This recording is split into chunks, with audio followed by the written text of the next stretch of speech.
Walking is the best way to see a city. Walking a place is kind of your own way of paying respect to it. Every single part of your body is being used. Your legs, your heart, your lungs, your eyes. If it's hot, you're hot. If it's cold, you're cold. If it's rainy, you get wet. 30 miles a week, 120 miles a month. Maybe 15 to 20 miles each day. The whole city, 6,163 miles. You know what I did? I walked every block in New York City. I'm walking every block in the 5 boroughs.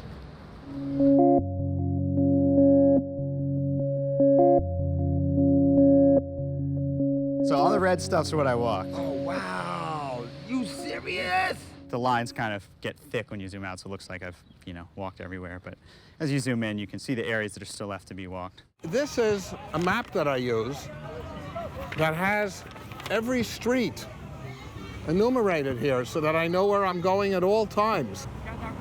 Hi there. Did you catch anything? No, I ain't went out yet. I'm about to go out right now. You're going out now? Well, of course, if you're going to go fishing, you got to go at night. I've been a sociological researcher all my career. What kind of tomato sauce? San Martano. San Martano. Best. That's the best. Wow, look at this. Look at the fish he caught. Rather than a statistical survey, you want to get a feeling of the heart and pulse of the city. You want Hillary Clinton? Okay. Take care, my man.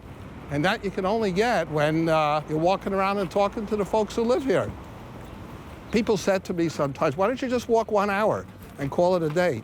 I said, because I never know when I'm going to see the really interesting thing.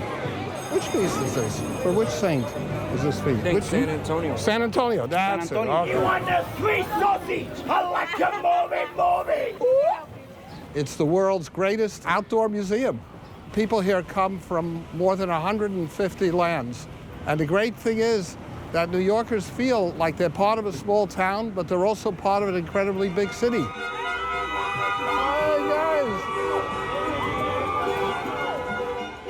guys. So we just saw some peaches growing. Here's some ripe mulberries. I'm doing this walk full time. I don't have any other substantial source of income. I don't have an apartment, so I stay with different people, watch people's cats.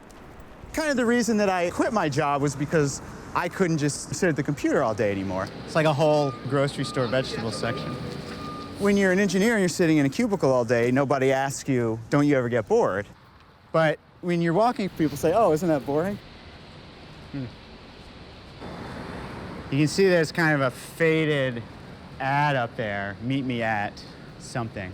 A fun thing about this walk for me is little mysteries like that are kind of almost entirely hidden away, and there's like one little kind of visual trigger somewhere that sometimes is a dead end and sometimes is some kind of fascinating story.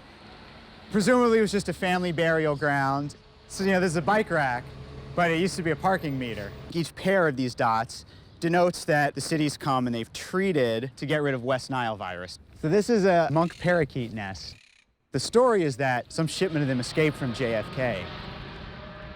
All these little things all together kind of add up to kind of making me feel like I belong in a place because I cared enough about it to look at it and pay attention to it and find out about it. How you doing?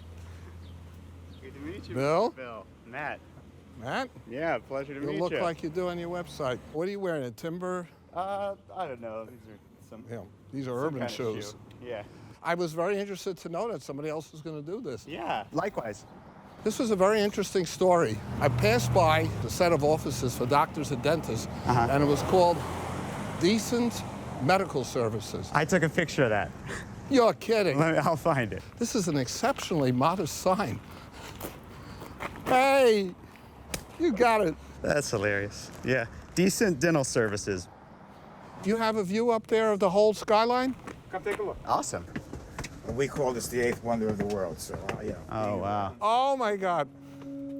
Just to see it for one moment is something I'm going to carry with me the rest of my life because I never saw the angle from here. I feel like everybody has a unique perspective on New York City. I mean, ours is maybe more geographically complete, but someone who lives in one neighborhood their whole life has a very unique perspective on New York too. I would agree that you have different perspectives, but I would say that when you walk a whole city block by block, you have an acute sense of both the differences and the similarities of each part of the city. You also get this great sense of like, pretty much all the stereotypes about neighborhoods or type of people just kind of vanish.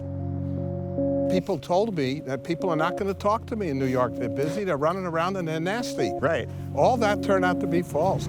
I had a lifelong familiarity with New York because I taught the course on New York City for 40 years, and because I grew up here, and because my father played that game with me when I was a kid of taking me to the last stop and then taking a walk with me around the neighborhood, the last stop being the last stop of the subway.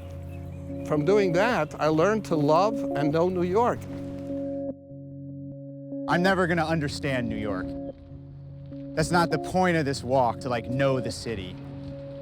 Which is kind of, to me, a beautiful idea, that a place can be so like infinitely unknowable that you can just keep walking the same block if you want 100 times and you'll keep seeing new things.